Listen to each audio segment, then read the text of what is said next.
Life gives each of us a bench to sit on, though it doesn't look like the polished wood of a courtroom. It's the bench inside our own hearts, where every day we're called to pass judgment on people, on situations, and too often on ourselves. And just like a real courtroom, these moments demand fairness. But there's a catch. Fairness is not the same as harshness. You see, anyone can slam a gavel. Anyone can look at a rule book, point to a line, and say, "This is what you deserve." But it takes something deeper, compassion, patience, humanity, to sit in judgment without turning cold. I've learned over many years that life is less about black and white verdicts and more about understanding the shades of gray. You can be right in law, but wrong in spirit. You can enforce every rule, yet fail to touch a single heart. And if all we do is measure people by their mistakes without ever asking what led them there, we miss the point of what it truly means to be fair. Let me tell you a story.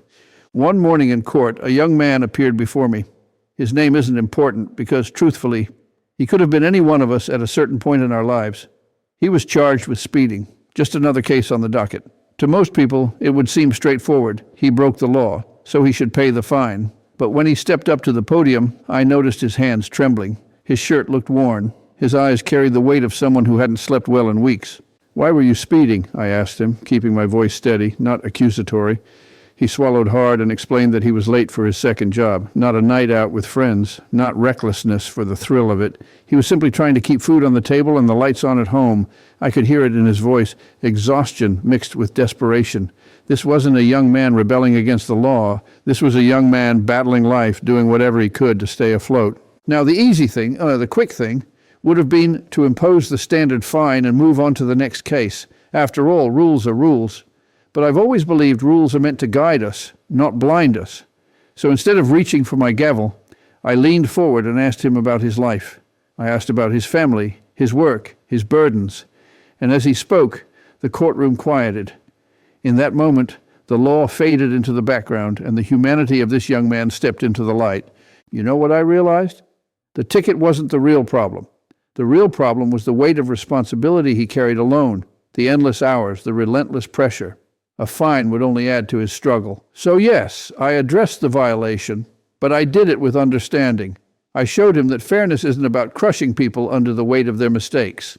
Fairness is about lifting people up so they can do better.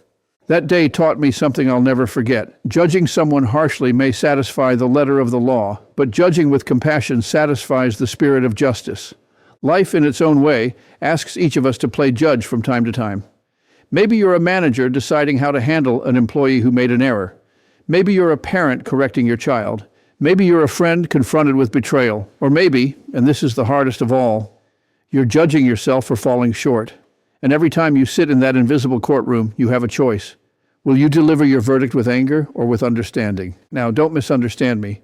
Being compassionate doesn't mean excusing wrongdoing. It doesn't mean pretending mistakes don't matter. It means recognizing that behind every mistake is a human being, and behind every human being is a story. If you take the time to listen, that story will change how you see them. I've seen this countless times. A mother who couldn't pay a parking ticket because every penny went to medicine for her child. A young man who missed court because he worked the night shift to keep his family fed. A veteran who parked illegally not because he didn't care, but because his mind was still trapped in memories of a battlefield. The law gave me every right to be stern with them. But my heart told me something else, that mercy doesn't weaken justice, it completes it. The truth is, fairness isn't about being soft, it's about being balanced. It's about weighing not just what happened, but why.